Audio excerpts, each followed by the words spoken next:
प्रबोधनी एकादशी को ढिठवन भी कहा जाता है ग्रामीण अंचलों में, हमारे गांव इत्यादि में। इस दिन से हम लोग गन्ना चूसना शुरू करते हैं। इससे पहले गन्ना नहीं चूसा जाता है और इस दिन में दलिद्दर खदेड़ने की एक परंपरा है।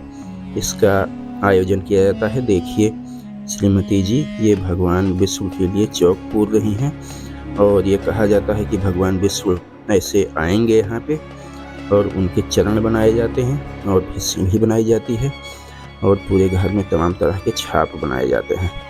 तो देखिए ये डिजाइन कैसे बना रही हैं।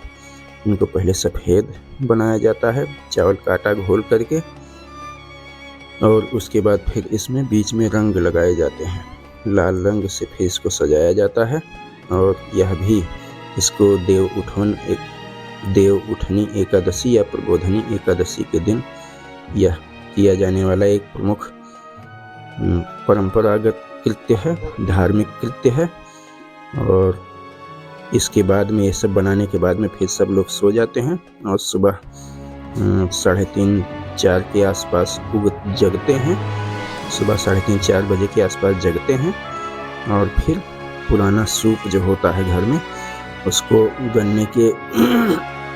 पुराने सूप को गन्ने के पीछे वाले ऊपर वाले जो भाग चूसा नहीं जाता है जड़ से ऊपर, एक तो जड़ की तरफ का भाग होता है उसको नहीं, जो ऊपर की तरफ भाग होता है जो चूसने लायक नहीं होता, बिल्कुल मीठा नहीं होता, उस हिस्से से पुराने सूप को पूरे घर में पीटते हुए दलिद्दर को खदेड़ा जाता है और कहा जाता है इससे नकारात्मकता दूर होती है और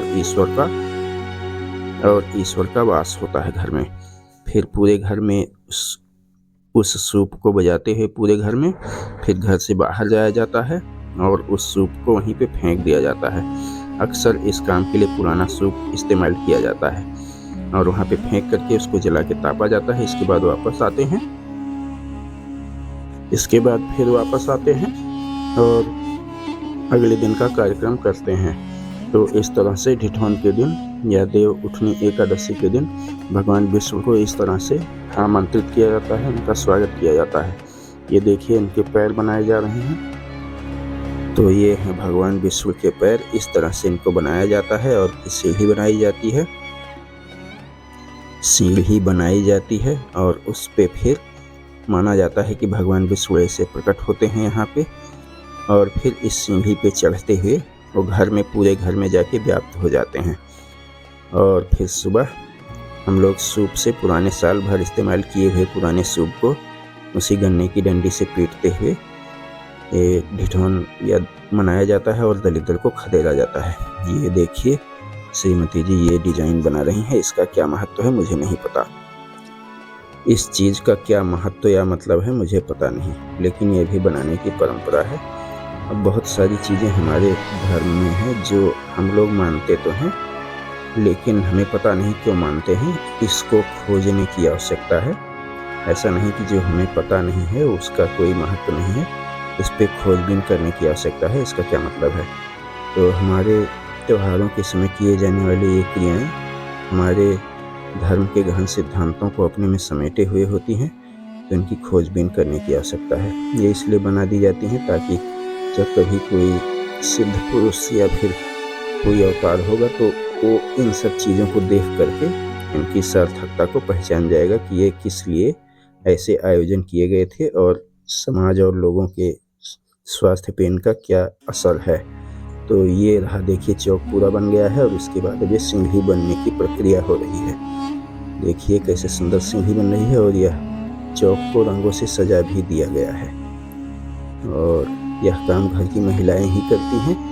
दरअसल सनातन में महिलाओं को बहुत अधिकार दिए गए हैं और महिलाएं ही परिवार और धर्म की धुरी होती हैं। परिवार में महिलाएं धर्म की धुरी होती हैं और परिवार का भी आधार होती हैं वही। तो ये रहा, देखिए सीढ़ी बन के तैयार हो गई और फिर इसी पे चढ़ के भगवान विष्णु जाके पूरे घर में व्याप्त हो जाएंगे। ये छोटी छोटी सीढ़ी देखिए बनाई जा रही है।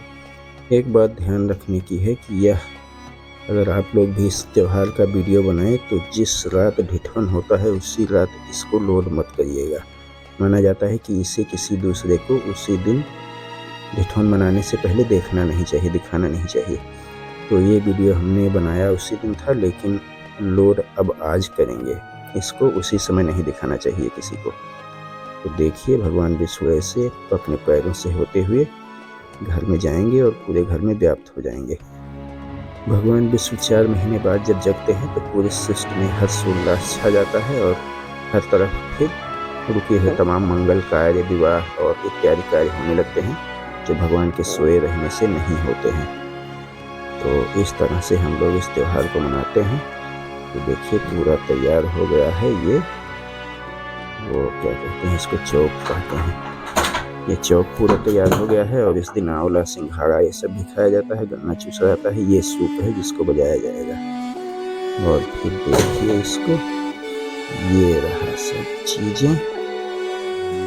और बस जय श्री हर विष्णु, ये रहा ये।